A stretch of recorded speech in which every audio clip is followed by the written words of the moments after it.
와. 안녕하세요. 안녕하세요. 네, 반갑습니다. 반갑습니다. 여러분, 요즘 클래식 음악계 잔잔한 파문을 일으키고 있는 라이징 스타 한지호 피아니스트입니다. 네. 반갑습니다. 네. 감사해요. 감사합니다. 너무 멋있어요. 너무 좋았습니다. 앉으실까요? 네. 예. 지금 이 곡이 바흐 곡이잖아요. 네. 홍콩에서 막 연주 끝나고 막 오셨다면서요. 네, 홍콩에서 저희가 바흐 340세 생일을 기념해서 바흐 생일날 바흐 골드베르 변주곡 연주하고 왔습니다. 3월 31일 네, 3월 생일이었다고 31일 생일. 저 이번에 알았는데 네, 제 생일이거든요. 제 생일이거든요. 바흐와 함께 생일을 공유하시는. 이 날이 이렇게 네. 좋은 날인지 저 이번에 알았어요. 네. 어떻게 반응 어땠어요? 일단 이 골드베르크 변주곡 자체가 음. 굉장히 길지만 너무 깊은 의미를 가지고 있는 곡이라서 네. 많은 분들이 굉장히 특별한 경험으로 생각하고 음. 많이 와주셨던 것 같아요. 그래서 저도 항상 칠 때마다 치고 나면 참 내가 피아노 치기를 잘했구나 싶은 생각이 드는 곡이었어요. 네, 제가 소개를 클래식 음악계 잔잔한 파문을 일으키고 있다. 라이징 스타 막 네. 이렇게 얘기했는데 네. 맞죠? 맞았으면 좋겠네요. 그 이유 중에 하나가 네. 지난 해였는데 한 이제 네. 6개월 좀 된 음. 얘긴데 네. 인디애나 대학 미국의 유명한 클래식 명문대잖아요. 네. 거기에 학생도 아니고 학생만 돼도 완전 경사일 텐데 네. 교수로 임용됐다고요? 네, 작년에 8월부터 인디애나에서 가르치게 됐는데요. 와, 그게 굉장히 그 뜨거운 관심을 모았거든요. 그 음. 인디애나 대학 하면은 클래식 쪽에서는 굉장히 세계 최고라고 감히 말할 수 있는 그런 네. 명문 대학이잖아요. 예전에 굉장히 정말 전설적이었던 피아니스트나 네. 첼리스트나 그런 음악가들이 교수로 재직하셨던 곳이어서 네. 되게 좋은 학교고 음. 굉장히 전통도 있는 학교고 네, 그래서 우리나라에서도 많은 좋은 학생들이 가고 싶어 하는 학교. 근데 이게 좀 더 놀라웠던 게 사람들이 이렇게 막 음악계에서 네. 저 친구가 갈 거야 뭐 계속 음. 그쪽에 임용하려고 이렇게 도전하고 있대 뭐 이런 게 전혀 없이 아, 조용하다가 왜냐하면 네. 독일에서 네, 맞아요. 17년이나 네. 공부하고 활동하고 있었던 거잖아요. 네. 그러다가 전격 미국으로 가다 보니까 네. 그래서 더 놀라움이 컸던 것 같아요. 맞아요. 사실 저도 이게 지원하려고 해서 한 것도 아니고 뭐 굉장히 우연한 기회에 그냥 넣어본 건데 이렇게 돼가지고 저도 됐을 때 그럼 진짜 이제 미국으로 가야 되나 그런 고민도 있을 정도로. 지금 우연히 네. 그렇게 됐다 얘기하셨는데 그 우연이라는 게 어떤 우연인지요? 그냥 제가 원래 거기 계시던 네. 피아노과 교수님으로 재직하시던 피아니스트 메나햄 프레슬러라는 분을 예. 제가 너무 팬이고 이제 존경하는 분이어서. 그러니까 팬으로서 그냥 항상 그분의 그 모든 자세한 것들을 이렇게 찾아보고 이러면서 이제 그 학교에 대해서도 이제 많이 알고 있었는데, 예. 근데 그분이 이제 작년에 돌아가셨어요. 이제 그래서 돌아가셨구나 하면서 이제 여러 가지 이제 그 학교 관련돼서 이렇게 인터넷 같은 데 보면 연관 검색어로 이렇게 올라오잖아요. 네네네네. 그러다가 우연히 봤어요. 쉽게 말하면 약간 덕질하다가 봤어요. 네, 덕질하다가 딱 걸렸는데 그때 사실은 제가 가르칠 생각이 그렇게 많지는 않았어서 아직. 그런 그림을 그리진 않았군요. 그전 말하자면. 그림은 그리진 않았었어요. 왜냐면 나이도 어렸고 그때 제가 활동하는 게 너무 바빴어가지고. 네. 근데 있으니 한번 넣어볼까라는 그냥 생각으로 정말 제가 독일에서만 공부했으니까 서울도 영어가 없잖아요. 예. 다 막 영어로 부랴부랴 번역하고 막 그렇게 해가지고 이제 보냈었어요. 근데 이제 진짜로 이렇게 한 단계 한 단계 가면서 진짜 되네. 뭐지 이거 갑자기? 네, 네. 그렇게 해서 되신 거예요? 그렇게 해서 됐어요. 그럼 17년이나 살았던 독일 생활을 네. 청산하고 미국으로. 제가 아직 독일에 살기는 하는데 아. 독일에 또 아직 집은 있어요. 그러니까 그것도 다 정리가 안 된 채로 일단은 시작을 한 거네요. 왜냐면 연주 활동은 또 유럽에서 많으니까 그 집이 있어야지 편해서 그냥 놔두고 미국으로 가가지고. 그렇구나. 네. 인디애나 대학이 뭐 클래식에서 워낙 명문이지만 특별히 실기와 교습 이 두 가지가 굉장히 탄탄하기로 유명한데 네. 그 교수 임용 과정을 보니까 네. 그대로 드러나더라고요. 네. 그러니까 뭐 이렇게 교습하는 네. 마스터 클래스도 직접 하시고 네. 또 연주회도 하셨다면서요. 네, 가서 그냥 리사이틀처럼 연주회도 하고 아. 그다음에 이제 학생들 가르치는 것도 데몬스트레이션처럼 이렇게 마스터 클래스 하고 많은 학교에서 이렇게 하는 경향이 있기는 한데 네. 저희 학교는 그거를 조금 더 엄격하게 이렇게 더 많은 학생도 마스터 클래스 해보고 그다음에 리사이틀도 한 30분만 오디션처럼 하는 게 아니라 진짜 연주회처럼 하고 그렇게 했었던 것 같아요. 아, 그렇군요. 제가 사실은 한지우 피아니스트가 이제 그렇게 교수 임용된 걸 굉장히 빨리 알았어요. 왜냐하면 제 평창동에 김지혜 피아니스트하고 굉장히 가까운데 네. 김지혜 피아니스트가 한지우 피아니스트의 어떻게 보면 첫 번째 네. 스승이라고 할 수 있는 네, 분이라면서요. 제가 피아노 전공해야겠다고 생각하고 나서 네. 첫 번째로 제가 배웠던 선생님이 김지혜 선생님이신데 아. 제가 초등학교 5학년이랑 6학년 때 배웠었는데 네. 아니 그래서 사실은 제가 생각할 때는 거의 부모님만큼 맞아요. 좋아하지 않았을까. 네. 갑자기 난리가 난 거예요. 아니 내 제자가 인디애나 대학의 교수가 됐다. 네. 이거 보통 일 아니라면서 네.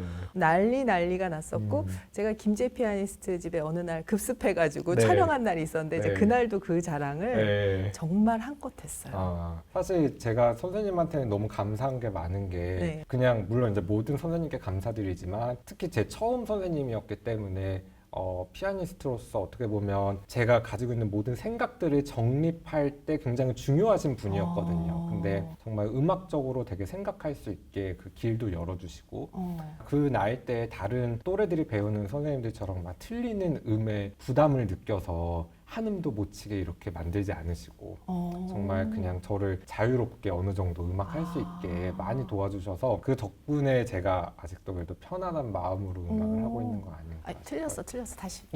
보통 그러는데 다시 이러지 않고 저희 선생님이 저한테 하셨던 가장 어떻게 보면 제일 많이 혼내셨던 느낌의 말씀이 조금 덜 틀리면서 칠 수 없겠니라고 하셨었어요. 진짜요? 네, 그게 거의 제일 무섭게 말씀하셨던. 그러면은 틀리지 않고 어떤 걸 중요하게 생각해서 레슨을 하는 거예요? 그러니까 음악을 표현하는 거. 표현. 네, 표현하는 거. 뭐 예를 들면 노래를 어떻게 하고 그다음에 내가 이걸 어떻게 느끼고 그런 부분들을 제가 사실은 되게 어렵고 이해를 못 한다고 생각하셨을 수도 있는데도 네네. 그런 방식으로 저를 교육을 해주셔서 제가 어렸을 때부터 이게 틀리지 않고 치는 것보다 표현을 잘 하는 것이 더 중요하구나를 몸소 깨달았던 것 같아요. 하긴 틀리는 거는 자꾸 치다 보면 네, 나아질 수 나아지니까. 있지만 뭔가 네. 음악적인 표현이라는 거는 맞아요. 처음부터 그 중요성을 네. 어떻게 보면 일깨워준. 네. 어우, 김지혜 선생님 대단하신데. 그래서 아직도 항상 제가 선생님 뵈면 항상 너무 감사하고. 그렇군요. 아니 그래서 제가 좀 들은 게 있잖아요. 네. 김지혜 쌤한테. 네. 근데 굉장히 다른 사람들보다 늦게 시작했다는 거예요. 근데 시작한 거 제가 보니까 7살인데 7살이 늦은 거예요? 피아노를 전공하는 학생으로 치고는 네. 정말 막 4살, 5살 때 시작해서 정말 전문적인 피아노 학원 같은 곳에 가서 좀 이렇게 손가락 트레이닝도 잘 받고 이러는 경우가 보통 많아요. 4, 5살에 시작한다고요? 그거는 본인의 결정이 아니라 대부분은 부모님의 결정이겠네요. 아마 그 나이엔 그렇겠죠. 네. 그리고 또 저는 7살에 시작했지만 그것도 제가 김지혜 선생님한테 갈 때 5학년 말까지는 피아노는 쳤지만 친 게 아닌 거죠. 그냥 저는 일주일에 한 번씩 레슨만 받았을 뿐이고 동네 그냥 피아노 선생님께 레슨 받고 연습도 안 하고 체계적인 어떤 그런 트레이닝을 받질 않았으니까 제가 아마 초등학교 5학년 때 선생님께 갔을 때는 이 아이는 어떻게 전공을 하려고 하는 것인가라고 생각하셨을 수도 있었을 것 같아요. 그러니까 본격적인 시작은 12살 김지혜 쌤 네. 그때 시작이에요. 그전에는 그냥 뚱땅뚱땅. 생각해보니까 저도 4살 때 동네 약국에 있는 피아노 선생님한테 네. 배웠고 중학교 때까지 체르니 그때까지 쳤는데 네. 한지우 피아니스트도 중학교 때 체르니 맞아요. 야 그때까지 나하고 똑같아. 이렇게 달라질 수가 있는 거야. 저도 그래서 지혜 선생님께 처음 갔을 때는 도레미파솔부터 다시 했고요. 그러니까 스케일부터 다시 했고 그 다음에 중학교 때는 또 이제 선생님 바뀌었잖아요. 선생님이 다시 외국으로 가시면서 그래서 다른 선생님께 가서도 너는 이거는 안 된다. 다시 체르니를 가져오거라 해서 다시 체르니를 가져가서 그러면 어떻게 보면 그 12살 때부터가 네, 진짜 거고 그전에는 손가락 정도 푼 정도. 네, 맞아요. 그러면 어떻게 보면 한지호 피아니스트는 피아노의 길을 본인이 선택을 하신 거네요. 네, 사실 저희 부모님이 음악을 되게 좋아하긴 하셨는데 네. 한 번도 피아니스트가 되라든지 어떤 그런 거를 하신 적이 없어요. 그런데 워낙에 환경 자체가 음악을 좀 많이 듣던 환경이다 보니까 저도 모르게 더 마음이 갔던 것 같아요. 점점 부모님이 연주회도 계속 데려가시고 그다음에 집에서도 항상 클래식 음악을 틀어놓으셨거든요. 제가 듣든 안 듣든 왜냐면 부모님이 그냥 좋아하시니까. 근데 그러다 보니까 저도 음악이 좋은 것 같고 피아노 치는 사람 보면 멋있어 보이고 네, 그러면서 결정하게 된 것 같아요. 이렇게 해도 되는군요. 약간 우리나라 교육하고는 조금 다를 수 있는데 네. 정말 너무 바람직한 경우라고 해야 되나? 이래도 된다는 걸 좀 보여준 사례? 사실 그래서 중학교는 예중을 못 가시고 떨어졌죠. 그러니까 네. 늦게 시작해가지고 네. 그리고 예고를 들어갔더라고요. 네. 네, 그때 정도 이제 따라잡은 건데 그렇죠? 그때 이제 따라잡았죠. 따라잡은 정말 거죠. 중학교 3년 동안 3년도 사실 열심히 치지 않았어요. 제가 왜냐면 그래요? 떨어진 마음의 상처에 1, 어. 2학년 때는 그냥 공부하는 것도 재밌고 해서 레슨은 갔으나 거의 연습은 안 해가고 어떻게 보면 그때 포기할 수도 있었겠네요. 포기할 그냥 나는 수도 좀 잘 있었을 것 치는 같아요. 그냥 피아노 취미로 잘 치는 사람일 수도 있었던. 네. 근데 제가 생각했을 때 그때 왜 포기를 안 했을까 생각해 보면 네. 부모님이 제가 연습을 안 할 때도 절대로 연습을 왜 안 하냐고 물어보지 않으셨어요. 문 잠그고 네. 하루에 10시간 해! 이러지 네. 않으셨단 말이에요. 전혀 그러지 않으셨어요. 그래서 제가 다시 피아노에 돌아오거나 아니면 흥미가 생길 때까지 그냥 묵묵히 기다려 주셔서 그래서 제가 스스로 진짜 다시 하고 싶다는 생각이 들 때가 되니까 저는 아무의 그런 스트레스 없이 제 스스로의 의지로 또 할 수 있게 되고 그러다 보니 또 누가 시키는 것보다 더 열심히 좀 할 수 있었던 것 같아요. 그것도 정말 천천히 본인의 생각과 네. 본인의 재능과 네. 본인의 길을 충분히 고민한 네. 후에 네. 계속 가고 있기 때문에 네. 한지호 피아니스트의 지금이 이제 막 어떻게 보면 이제부터 막 쫙 가는 느낌? 네. 그런 느낌이 지금 저도 드는데 음. 근데 고1 때 이제 독일 유학을 네. 택했더라고요. 네. 그 이유는 뭐예요? 그때 사실은 고등학교 가기 전부터도 네. 피아노를 치면 일찍 유학을 가는 게 좋지 않을까 생각을 했었어요. 왜냐면 제가 배웠던 선생님들이 김지혜 선생님도 그러시고 또 그 후에 배웠던 선생님께서 다 조기 유학을 가셨던 케이스여서 그냥 잘 치려면 일찍 유학을 가서 하는 게 좋은가 보다 생각을 했는데 네. 제가 고등학교 이제 1학년 때 외국으로 이제 마스터 클래스 같은 거를 갔다가 좋은 선생님을 만났는데 그분이 독일에 계셔서 네, 그래서 그분께 이제 배우려고 독일로 가게 됐어요. 그러고 가서 17년이나 독일에 있었어요. 맞아요. 네. 그 기간에는 뭘 하시는 공부를 하는 거예요, 계속? 그쵸. 일단은 제가 그 기간 중에 한 12, 13년 정도는 공부를 했고요. 네. 학교를 계속 다녔고. 근데 제가 이제 독일로 유학 가자마자 바로 다음 해에 첫 번째 국제 콩쿠르 이제 입상을 해서 그때서부터 이제 유럽에서 이곳저곳에서 이제 연주 활동도 바로 시작을 해서 연주 활동도 계속 하면서 독일에 있었어요. 그럼 독일에서 그 17년간 좋아하는 선생님 네. 따라가서 공부하시면서 네. 어떤 걸 깊이 있게 배우셨다고 생각하시는지? 일단은 저희가 치는 음악 중에 대부분이 독일 음악이 많잖아요. 네. 뭐 베토벤, 바흐, 뭐 브람스, 네. 슈만 다 네, 독일 네, 네. 음악인데 그런 작곡가들이 어떤 생각에서 이런 곡을 작곡했고 그런 작곡가의 의도를 조금 파악하려는 것들을 많이 배웠던 것 같고요. 그리고 독일 음악이 다른 음악에 비하면 조금 단조롭고 어떻게 보면 단순하게 들릴 수도 있는데 네네.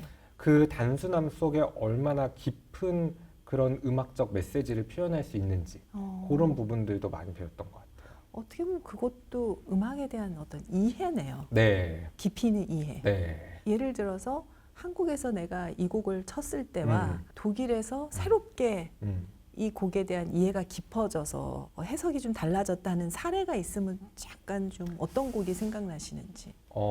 제가 생각나는 곡이 네. 베토벤 피아노 소나타의 네. 마지막 곡인데 이 곡이 베토벤이 거의 이제 죽기 전에 마지막으로 썼던 곡 중에 하나예요. 네. 그래서 그냥 들으면은 굉장히 단순하고 한국에 있었을 때부터 굉장히 좋아하던 곡이었는데 그때도 계속 치던 네. 곡이에요. 네. 그런데 이제 독일에 가서 다시 치다 보니까 제가 그때는 독일어도 하고 그 다음에 독일의 그 분위기도 알고 하다 보니까 굉장히 단순하지만 깊게 느껴지더라고요. 제가 한번 조금 보여드릴까요? 예.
지금 왜 이렇게 가슴이 아프죠? 이게 마지막 소나타. 소나타. 네, 베토벤의 마지막 소나타의 마지막 악장인데요.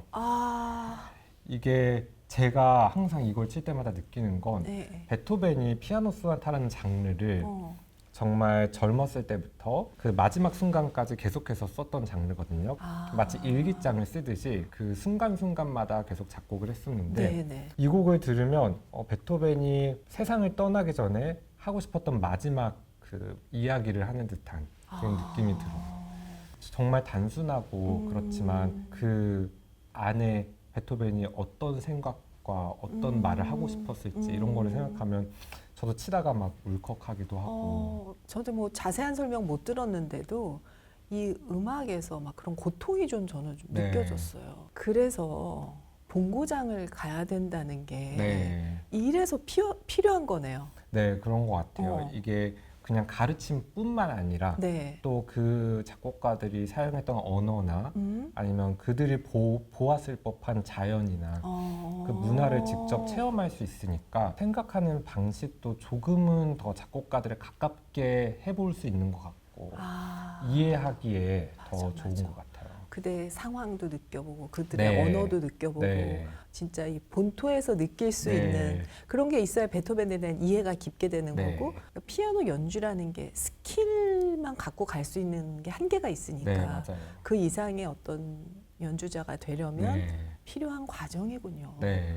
17년이나 있었으니 사실 네. 뭐 위대한 음악가들이 독일이 많으니까 네. 특별히 진짜 자양분이 된 그런 기간이었을 것 같아요. 네, 저는 그래서 돌아보면 우연히 선생님을 만나서 독일로 가게 됐지만 독일로 가서 있었던 시간이 정말 굉장히 제가 음악가가 되는 데 있어서 중요한 시간이었구나 그렇게 느끼고 있어요. 근데 저 그 생각이 들다. 대기만성이라고 어떻게 보면 빨리 나 이런 사람이야 빨리 보여주고 싶을 수도 있었을 텐데 네. 독일에서의 그 17년이라는 긴 네. 세월 동안 탄탄하게 연주하고 준비하고 했던 시간 때문에 굉장히 아름드리 큰 나무가 지금 이렇게 성장하는 저는 그런 느낌이 들거든요. 제가 사실 음악가로서 네. 욕심이 많지 않았던 것 같아요. 그러니까 음악을 잘하고 싶은 욕심은 있지만 이거를 내가 정말 이만큼 가지고 있지만 이만큼처럼 뽐내야겠다라는 그런 생각이 전혀 없었던 것 같아요.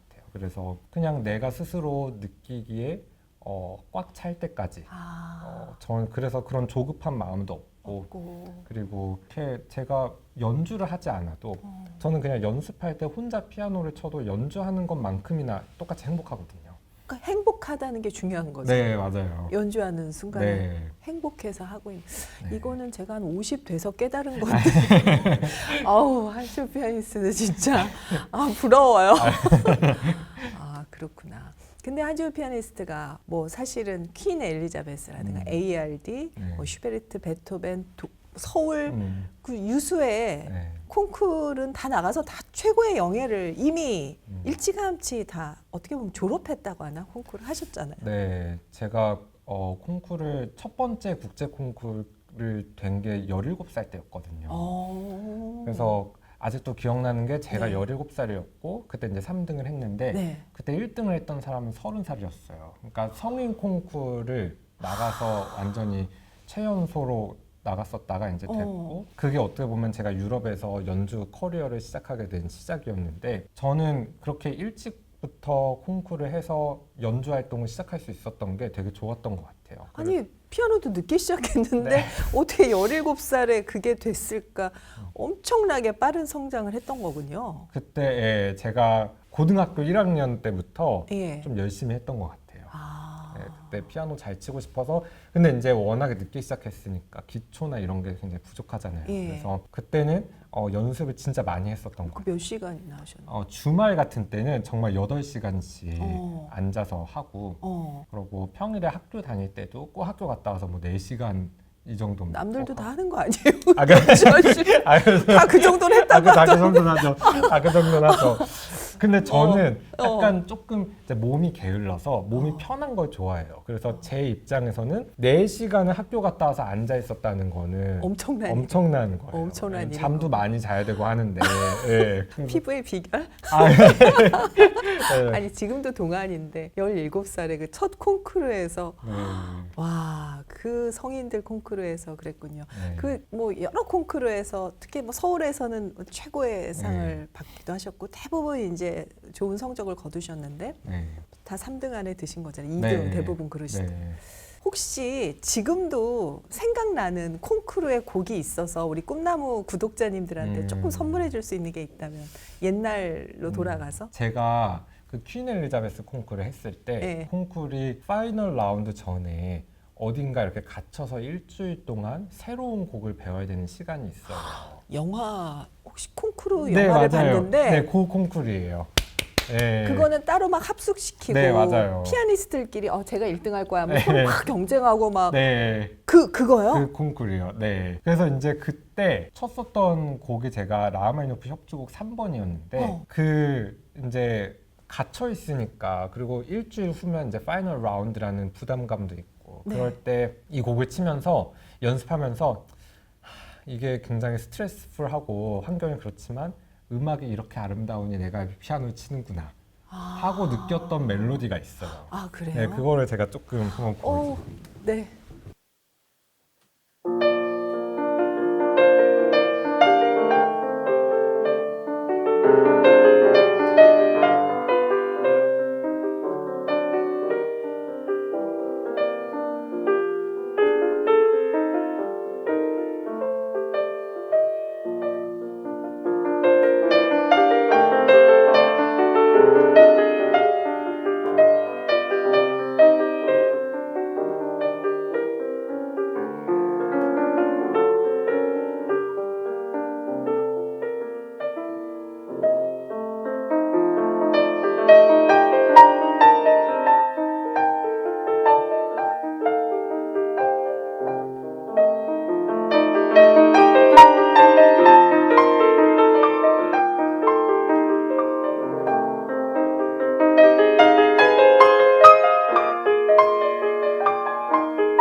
야, 이게 17살에. 요거는 한 23살쯤이었어요. 23살? 퀸 엘리자베스 나갔을 때. 그렇군요. 제가 이거를 합숙하는 곳이 예. 굉장히 동떨어진 곳에 있어요. 예. 그래서 그냥 바로 나가면 다 숲이에요. 그 영화가 제목이 뭐였더라? 아마 샵 샤펠 뭐 맞아. 네, 아마 그런 그 성이에요? 네, 실제로? 네, 실제 그곳에 가서 있는 건데 거기를 딱 이렇게 나가면 숲밖에 없어요. 그렇더라고요. 근데 이제 이런 거를 연습하다가 진짜 너무 할 일이 없으니까 핸드폰도 없고 네. 하니까 연습하다 이렇게 가끔 이렇게 밖에를 나가면 달이 보여요. 근데 이제 이런 음악을 이제 연습하다가 그냥 달 보면은 그게 힐링이고 어떻게 보면은 음악과 자연을 통해서 약간 그래도 영혼이 정화되는 느낌? 그런 느낌을 느끼면서 아, 이렇게 내가 정말 방에 갇혀서 피아노만 쳐도 행복하구나. 그거를 느꼈던 되게 콩쿠르였던 것 같아요. 그게 거기에서 보면 이제 후보자들이 딱 그 샤펠에 와가지고 네. 한 명 한 명 연주하고 떠나던데 네, 맞아요. 몇 번째 남겨진 거예요? 저는 12명 중에 6번째였어요. 아, 그래도 네. 중간이라 네, 다행이에요. 그래 중간이에요. 예. 그래서 어. 2명씩 나가거든요, 매일. 어. 그래서 제가 3번째 날 나갔고, 예. 예, 그리고 제 뒤에도 3일이 더 있었고. 네. 예. 그 영화에 보니까 네. 그 지휘자하고 궁합도 굉장히 중요한 것 맞아요. 같더라고요. 네. 이게 스타일이라 자기가 원하는 스타일이 있잖아요. 예. 그거랑 지휘자 선생님의 스타일이 비슷하면 연주하기가 굉장히 편하고 나는 이렇게 하고 싶은데 지휘자 선생님의 성향은 완전 반대면 서로 맞추려고 노력은 하지만 노력한 관계죠. 네. 어땠어요? 그 퀸 엘리자베스 때는? 그때 지휘자 선생님은 근데 전반적으로 다 잘 맞춰주시는 분이어서 그래도 편하게 했었는데 제 기억을 해보면 이 곡이 콩쿠르 때 되게 많이 사람들이 연주하는 곡이거든요. 네. 그래서 제 앞에도 2명이 이 곡을 연주를 했어요. 그래서 제가 리허설 땐 분명히 저희가 템포를 이렇게 딱 정했는데 연주 무대를 가니까 이거 살짝 내 템포 아닌데 싶은 경우가 있었어요. 그럼 엄청 당황하겠는데요? 조금 당황하고 그래서 이 상황에서 어떻게 해야 되는가? 내가 이걸 맞춰서 쳐야 되는지 아니면 땡겨 보려고 좀 노력을 해야 되는지 그런 거를 막 생각했던 기억이 나요. 되게 힘든 거군요. 네. 그래서 그때 거뒀던 성적이 그때 제가 4등? 4등 네. 하셨고 그 콩쿠르 중에 뭐 또 퀸 엘리자베스 말고 또 기억나는 콩쿠르가 있어요? 그 외에는 아무래도 서울에서 했던 콩쿠르이 서울에서? 서울국제 콩쿠르이 어. 우리나라에서 하기도 했었고 네. 그러니까 다른 곳은 제가 모르는 사람밖에 없잖아요. 그렇죠. 근데 여기니까 막 콩쿠르 보러 오시는 분들이 다 우리나라 분들이고 어. 선생님들 오시고 막 제 친구들이 있고 그러니까 제일 부담이 좀 컸던 것 같아요. 오히려 부담이. 오히려 제일 부담이 컸던 것 같아요. 예. 그리고 워낙에 한국의 피아노 치는 동료들이나 선후배들도 많이 나오는 그렇죠, 콩쿠르니까 그렇죠. 그러니까 그런 것도 훨씬 좀 부담이 되고. 그때는 무슨 곡? 그때 1등 네, 하셨죠? 그때 1등 했어요. 어. 그때도 이 곡을 쳤었을 거예요 아마. 아. 네. 제가 라흐마니노프를 좋아해가지고. 네. 그 콩쿠르라는 거는 피아니스트들한테는 어떤 거예요? 몇 살까지 나가는 나이 제한이 있어요? 콩쿠르마다 조금씩 다른데요. 네. 보통 한 32에서 조금 오래 나갈 수 있는 콩쿠르는 35. 네, 그렇게 나이 제한이 있어요. 그래서 그 이상이 되면 나갈 수가 없고 또 너무 어려도 못 나가는 콩쿠르도 있어요. 예를 들면 18 이후서부터 나갈 수 있는. 네. 그 이제 더 이상 콩쿠르는 안 나가시는 거죠? 그렇죠. 저는 이제 콩쿠르는 안 나가요. 그게 이제 어느 정도 유수의 콩쿠르에 나가서 뭐 입상하고 하면 이제 졸업을 하는 거예요? 네, 그러니까 제가 생각했을 때는 사람들이 어느 정도 본인이 연주회를 초청받고 이렇게 연주 커리어를 쌓을 수 있을 정도가 되면 콩쿠르 안 나가는 것 같고요. 그리고 그렇지 않다. 그럼 또 계속 나가는 것 같고요. 그럼 그 나이 될 때까지 나이 될 때까지 해서 본인의 이제 커리어를 어느 정도 쌓아놔야 네. 음악계에서 활동이 네. 이제 또 그런 네. 세계가 있군요. 네. 그러면 우리 네. 한지호 피아니스트는 콩쿨 무대가 더 떨렸어요? 아니면 어떻게 또 독주회도 많이 하잖아요. 네. 그 독주회 무대가 더 떨리고 힘드나요? 제가 원래 잘 안 떨거든요. 그래서 사실 둘 다 안 떨려요. 진짜요? 네, 제가 둘 다 안 떠는데 멘탈이 듣던 대로 멘탈이 엄청 좋다고 제가 들었는데 독주회 같은 거를 하면 설렘은 있어요. 그래서 그게 설렘. 다시 다르게 말하면 조금의 떨림일 수도 있는데 그런 무슨 일이 일어날까라는 그런 설렘이 있는 상태로 나가서 치는 순간부터는 하나도 안 떨려요. 제 생각에는 그런 것 같아요. 떨리지 않는 건 두 가지인데 욕심을 크게 부리면 사실 떨리고 틀리지 말아야지 하면 떨리는데 맞아요. 그 두 가지가 다 없으세요? 두 가지가 다 없어요. 그러니까 저는 뭐 틀리면 틀렸는데 어쩔 건가. 진짜? 그러고요. 오. 네. 그러고 어차피 잘하고 싶어도 이제 늦었다. 이제 이미 다 끝났는데 우와. 예, 그냥 있는 거 그대로 치는 게 최선이다 이렇게 생각하고 나가는 편이라서 학생들한테도 항상 하는 얘기가 보통 학생들이 이렇게 레슨을 잡아놓으면 네네. 1시간이라도 레슨을 늦게 받으면 1시간 더 연습해서 레슨 때 더 어. 잘 칠 수 있을 거라고 생각하는데 어. 아니다. 그 1시간이 너를 대가로 만들어주지는 않는다. 와, 대단한 멘탈이세요. 아니 제가 이제 그 이야기를 하니까 김지혜 피아니스트의 얘기가 생각나는 거예요. 막 콩쿨이고 이러면은 보통 엄마들이 네. 우리 이제 아들 따님 네. 전공하는 분들 막 진짜 어디 다칠까봐 음. 특히 이제 손가락 같은 데 다칠까봐 엄청 막 애지중지하면서 네. 가만히 있게 한다는 거예요. 근데 피아니스트 어머니는 네. 지호야 여기 와서 의자 좀 옮겨. 막 콩쿨라 그걸 봤다고. 네. 맞아요. 그때 제가 어떤 상황이었냐면 기억나세요? 예. 콩쿨 연주를 마치고 예. 김지혜 선생님이 보러 오셔서 콩쿨 어. 연주를 그래서 이제 어머니랑 저희 선생님이랑 같이 그 예술의 전당에 있는 카페에 뭐 마시러 갔어요. 오. 근데 그 테이블에 의자가 2개밖에 없는 거예요. 아. 그래서 엄마가 선생님 앉으실 의자 없으니 저희 가서 의자를 가져오라고 하셨던 그런 상황이었는데. 그래서 선생님이 깜짝 놀라시네. 네. 아, 그러니까 부모님도 그렇게 유난스럽게 안 하고 네. 네가 좋아하는 길이니까 해. 네, 맞아요. 하지 말든가 뭐 네 네. 맘대로 해. 약간 이런 스타일로 가르치니까 네. 한지호 피아니스트는 그냥 본인이 좋아서 계속 해오던. 네. 그러고 막 그 말씀하신 것처럼 너무 이거를 갖다 중요한 일인 것처럼 아. 하지 않으시니까 제가 어. 무대 올라가거나 콩쿠르 할 때도 그냥 부담 없이 하고 그래서 그 멘탈이 형성이 된 거죠. 그랬나 봐요. 내 삶이야. 네. 되게 설렌다. 네. 그렇게 할 수 있는. 네. 굉장히 중요한 순간이 어떻게 보면은 데뷔 무대잖아요. 네. 우리 한지호 피아니스트의 데뷔 무대, 음. 그 첫 독주회가 되겠죠? 그건 네. 언제였어요? 제가 초등학교 6학년 때 그러니까 김지혜 선생님이랑 1년 공부를 하고 나서 독주회를 해보고 싶다. 그래서 이제 저희가 1년 동안 배웠던 곡을 한번 한 자리에서 쳐보자. 그러고선 쳤었던 기억이 나요. 진짜요? 네. 그때 무슨 곡이었는지 혹시? 그때 여러 가지 곡 중에서 제가 아직도 기억나는 거는 베토벤 비창 소나타. 그게 13살이겠네요. 3살 때. 12살에 전공 피아노 치기 시작해갖고 네. 13살에 비창 치셨다고요? 네. 엘리제 위하여 아니고 네, 그때 소녀에게도. 제가 그래서 그때 막 욕심이 많아서 어. 이 곡 저 곡 했었는데 그 비창 소나타 2악장이 팝으로도 나오고 되게 유명한 곡인데 그쵸, 그때 감수성이 풍부할 나이잖아요. 그렇죠, 그래서 그렇죠. 아직도 이 곡을 연주할 때마다 그때 막 어려운 곡 친다고 좋아하면서 이렇게 아름다운 곡을 쳤었던 그 기억이 나요. 그런 거 지금 갑자기 쳐달라고 하면 사실 제가 한번 예, 그때 기억을 그때 기억으로 네, 와. 하면서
이때 안 틀리고 잘했어요. 그때 많이 틀렸지 않을까요?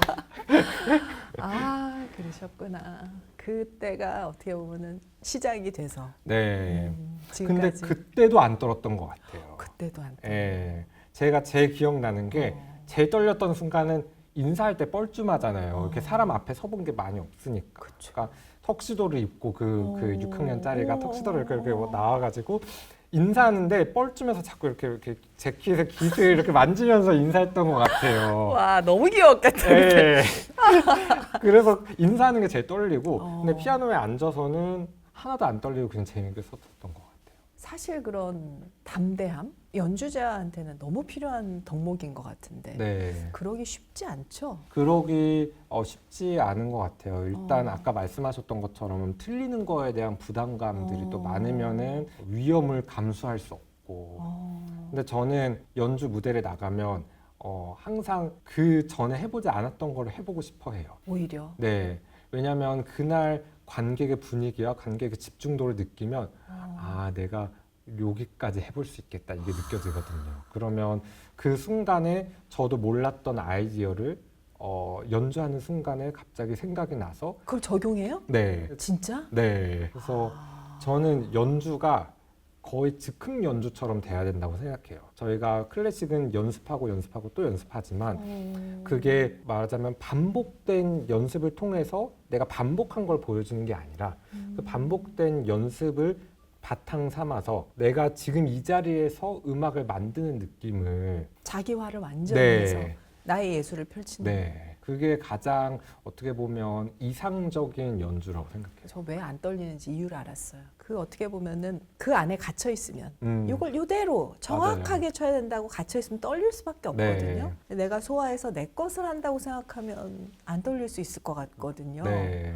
오늘 정말 핵심 포인트 동그라미 나왔는데, 그러니까 지금 피아노를 전공하는 네. 많은 학생들이 우리 어떻게 보면 한지호 교수님한테 너무 좋은 레슨을 마스터 클래스를 지금 받은 느낌이에요. 한국 교육도 경험하셨죠. 독일 교육 지금 미국 교육까지 경험하고 계신데 이런 피아노 교육에 있어서도 뭔가 차이점이 있지 않을까? 어떤 차이가 있고 그게 궁금하네요. 일단 한국은 네. 아무래도 보통 어렸을 때 교육을 받잖아요. 보통 뭐 대학교를 가고 나면 유학을 가거나 하는 경우가 네. 많으니까 그 대학교 때 정도까지의 교육에 대해서만 알고 있는데 한국에선 아무래도 저희가 되게 시스테마틱하게 기초를 되게 잘 다듬는 데 좋은 교육인 것 같아요. 이런 부분을 어떻게 해야 되고 어떻게 연주를 해야 이런 테크닉적인 어려움을 잘 극복할 수 있고 그 교육이 되게 중요한 게 나중에 20대가 넘어가면 그런 교육을 받은 학생이랑 안 받은 학생이랑 그 기본기의 차이가 많이 나요. 그래서 한국 교육은 그런 게 되게 많이 도움이 되는 것 같고 독일로 갔을 때는 아까 저희 베토벤 이야기했었던 것처럼 네. 그분들에게는 그 음악들이 말하자면 그들의 그 영혼과 몸에 녹아있는 음악이잖아요. 본인들의 선조의 음악이니까. 그래서 그런 것들을 이해하기 위한 교육을 많이 받는 것 같아요. 그 전통이 어떻고 어떤 생각을 가졌을 거고 작곡가에 대해서도 공부를 많이 하는 것 같고. 그리고 이제 미국은 사실은 제가 거기서 공부를 해본 적은 없기 때문에 네네. 직접 비교를 하기는 조금 애매하지만 전반적으로 더 독일이나 한국에 비해서는 자유롭게 표현하는 그런 문화가 있는 것 같아요. 그래서 어떻게 보면은 이 모든 세 개의 교육이 한꺼번에 잘 이렇게 밸런스 있게 받았을 때 정말 음악가로서 내가 맞습니다. 작곡가의 의도도 파악을 한 상태에서 또 나만의 것을 자유롭게 표현하고 그런 것들이 될 수 있는 거예요. 그러고 보니까 한지호 피아니스트는 완벽한 지금 코스를 거친 거네요. 한국에서 테크닉 쫙또 하고 독일에서 깊이 있게 쫙 연구하시고 미국에서 자유롭게 딱 이렇게 되는 거네요. 그렇게 되었네요. 뭐 새로운 길이 만들어졌다거나 네. 할까? 지금의 한국의 그런 피아노를 전공하거나 악기를 전공하는 분은 어떤 코스예요? 왜냐하면 한지호 피아니스트의 길이 그렇게 주류 코스가 아니어서 잘 몰랐다 이런 얘기도 들은 것 같아서. 일단 예술중학교를 못 간 게 일단 비주류죠. 왜냐면 꼭 가야 되는 거고 꼭 전공하면. 가죠. 왜냐면 그때부터가 제일 중요한 시기거든요. 기초를 닦고 네네. 그다음에 음악가로서 중요한 곡들을 배우고 그 10대니까요. 네네. 근데 제가 그거를 이제 못했고 그런데 이제 예고를 이제 가고 나서부터는 그냥 다른 사람이랑 그렇게 많이 다른 코스는 아니었는데 네. 그래도 저는 유학을 일찍 갔고 예. 그래서 한국에서는 거의 예술 중학교나 고등학교에서 보낸 시간이 거의 없고요. 예. 그래서 그런 면에 있어서는 다른 사람들이랑은 조금 달랐던 것 같아요. 유학도 일찍 가고 한국에서 예술 중학교 고등학교를 다닌 시간이 굉장히 짧고. 그래서 지금 이제 학생들 가르치잖아요. 네. 어떤 걸 중점적으로 강조하고 어떻게 가르치신지도 궁금한데요. 저는 일단은 음. 학생들이 제가 딱 처음에 학생들을 만났을 때 생각한 게 뭐냐면 네. 물론 이제 대학생이냐 대학원생이냐에 따라 다르지만 이 학생들이 몇 년이 지나면 최장 몇 년이 지나면 이제 선생님이 없어질 거잖아요. 그렇죠. 그러니까 저도 사실 2, 3년을 그 학생들을 가르치고 나면 졸업을 할 거고 네. 그럼 그 학생들이 스스로 계속해서 배울 수 있도록 해줘야 되는 게 저의 역할이라고 생각해서 제 목표는 학생들이 저와 공부하는 시간 동안 졸업할 때가 되면 제가 필요 없어질 수 있도록 네, 그렇게, 스스로 공부에 네. 평생 공부니까. 네, 그렇게 해주려고 해서 그냥 이거를 이렇게 해라 저렇게 해라 알려주기보다는 왜 이렇게 해야 되는지 생각할 수 있게 그 프로세스를 알려주는 거를 조금 중요하게 생각하고 있어요. 한지호 하면은 그 타이틀이 뭐냐면은 보통은 이제 뭐 쇼팽, 뭐 바흐의 뭐 이렇게 네. 작곡가가 붙잖아요. 네. 근데 한지호는 무제한의 레파토리 뭐 이런 타이틀이 붙더라고요. 네. 그건 어떻게? 그러니까 말하자면 바흐부터 네. 최근에 그런 클래식 음악가, 현대음악까지. 현대 음악까지가 다 소화가 가능한 레파토리를 갖고 계시다는 얘기를 들었는데 네. 이게 어떤 의미인 거예요? 그러니까 저는 되게 스펙트럼이 넓은 것 같아요. 어. 이 여러 가지 음악이 있는데 보통은 내 성향에 맞는 거를 사람들이 치고 네. 그렇지 않은 걸 안 치거든요. 그런데 저는 어렸을 때부터 그냥 다 쳐보고 싶다. 좋은 게 있으면 다 쳐보고 싶어서 다양하게 쳤던 것 같아요. 그러니까 내가 잘하는 게 중요한 게 아니라 난 좋아하니까 일단, 네. 나 궁금하다고 네. 뭐 이런 거네요. 네. 근데 그렇게 어렸을 때부터 그렇게 치다 보니까 저 스스로도 음악적으로도 여기에 적응하고 또 여기에 적응하고 이런 것들이 빨라져서 훨씬 유연해지다 보니 다양한 것들을 치지만 또 그거에 굉장히 맞게 칠 수 있는 그런 성향이 된 것 같아요. 그래서 예전에 제가 쳤던 곡들 중에 낭만주의 곡이긴 한데 네. 아무도 안 치던 곡이 있어요. 요즘은 조금 치는데 어. 아마 주제를 들으시면 아실 건데 네네. 제가 한번 쳐드릴게요. 이게 네. 무슨 것과 무슨 노래가 생각나시는지 한번 생각해 주세요. 네네네.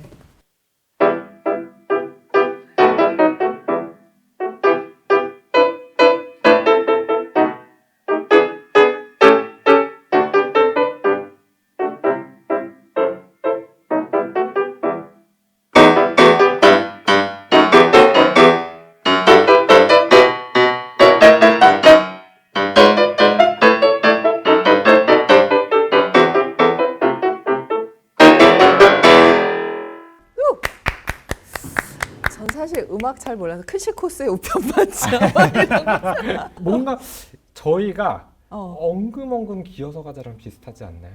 숲을 지나서 가자 엉금엉금 기어서 가자